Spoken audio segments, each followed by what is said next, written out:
Olá pessoal, professor Edenilson, gravando para o curso técnico em segurança do trabalho, Colégio Estadual Dr. Brasílio Machado, Antonina, Paraná. Nós iniciamos a nossa aula, né, a primeira aula de hoje, com a Comissão Interna de Prevenção de Acidentes de Trabalho, né, a CIPA. E vamos falar um pouco mais aí sobre a CIPA. Na aula anterior a gente falou sobre o conceito histórico, né, um pouco aí da história da CIPA, uma cronologia, né, de onde ela veio. E na aula de hoje a gente vai falar aí sobre a NR em si, né? Vamos discutir um pouco aí sobre a nossa norma NR5, tá? Então a gente mostrou aí já alguns tópicos para vocês, para que nós possamos aí discutir, né? Então a CIPA ela pode ser em vários setores, tanto setores públicos como setores privados. A gente viu também que o representante do empregador ele vai indicar os seus titulares e suplentes. E os empregados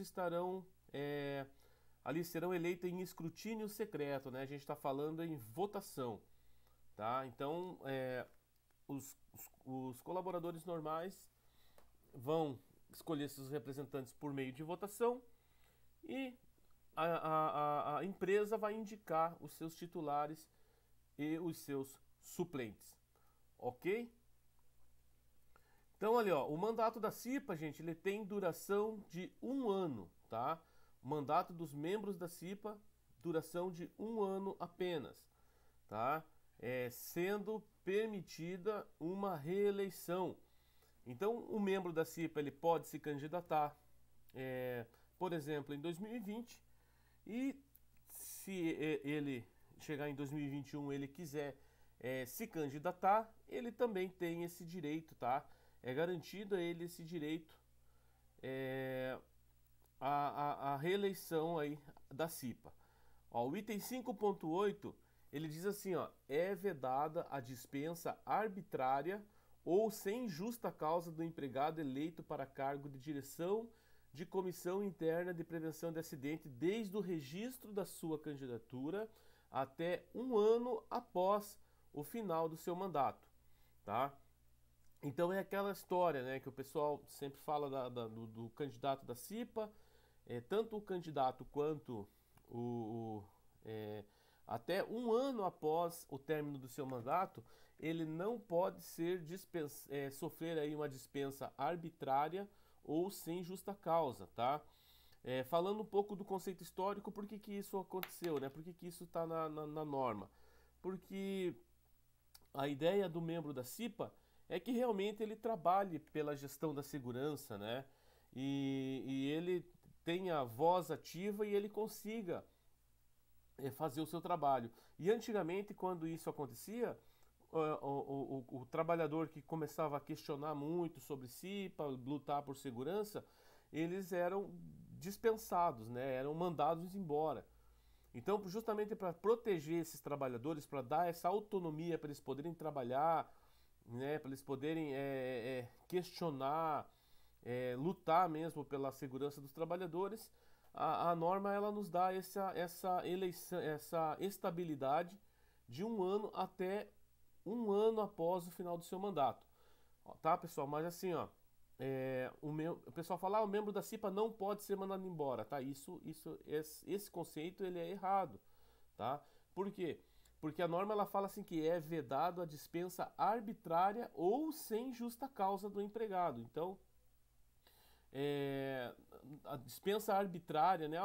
Chegou amanhã, vai trabalhar e a empresa manda embora, né? Isso não pode acontecer, tá? Mas se o colaborador começar a fazer falta grave, né? Desrespeitar os superiores, não cumprir com o seu papel porque achando que não, agora eu estou na CIPA, não posso ser mandado embora. A norma ela fala que não pode ser dispensado arbitrariamente ou sem justa causa. Então a empresa ela pode abrir um procedimento administrativo e dar essa justa causa, né, para esse trabalhador, se for o caso, né, em um caso de roubo, um caso de assédio, né, enfim, né, então a dispensa sem justa causa. Então ele tem essa garantia de emprego para ele poder trabalhar aí com segurança, para ele poder fazer o seu trabalho na CIPA sem que haja aí aquele medo, né, de questionar o empregador, de cobrar melhorias para o seu ambiente de trabalho e ter medo de represálias depois, né, de perder o seu emprego, tá? Então, esse item 5.8 é um item bastante importante na nossos mandatos de CIPA aí. Tá? O item 5.9 lá, são garantidos aos membros da CIPA condições que não descaracterizem as suas atividades normais na empresa, sendo vedada a transferência para outro estabelecimento sem a sua anuência, ressalvado o disposto, né, no parágrafo 1º e 2º do artigo 469 da CLT.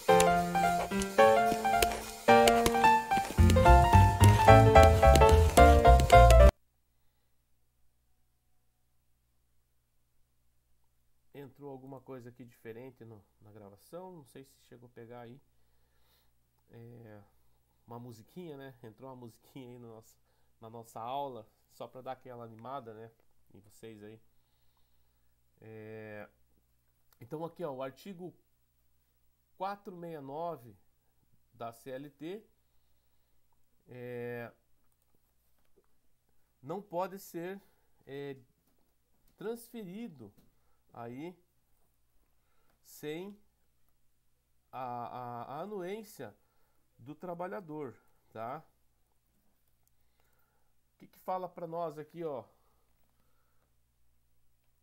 O artigo 469 da CLT, tá? Depois eu vou postar para vocês lá na nossa sala virtual, dentro dos nossos slides.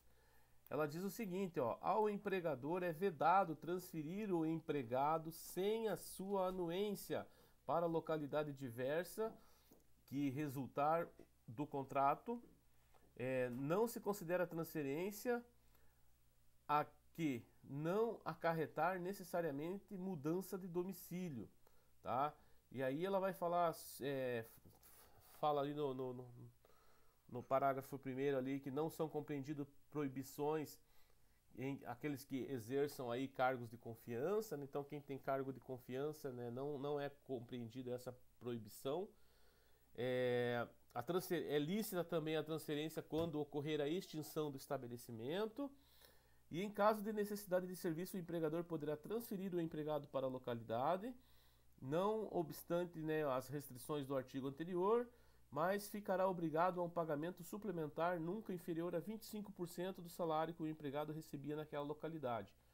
Tá? Então o artigo 469 da CLT, ele nos dá ele nos traz aqui esse texto, né? E inclusive ele fala que se o empregador ele fizer essa mudança, né, então o trabalhador ele já tem direito aí a 25% a mais aí no seu salário. Ok, pessoal? Então fica aí essas anuências aqui, né, do artigo 469 da CLT. E eu vou estar postando para vocês na sequência, tá? Então o empregador aí deverá garantir que os seus indicados tenham representação necessária para discutir e os encaminhamentos das soluções de questões de segurança e saúde no trabalho analisados na CIPA. Então a empresa tem que garantir, né, que os seus indicados tenham essa representação necessária, porque o empregador ele indica ali os seus representantes e esses representantes estão representando a empresa, né? E assim como os funcionários elegem os seus representantes, aqueles eleitos estão representando todos os funcionários. Ok, gente? Por enquanto é só, né, nessa aula de hoje, né? Nós vamos parar por aqui no item 5.10.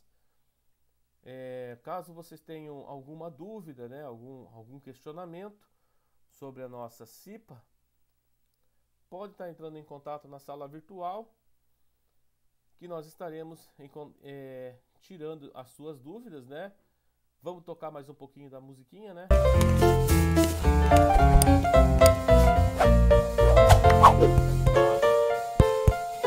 Ok, pessoal? abraço a todos e até a próxima aula.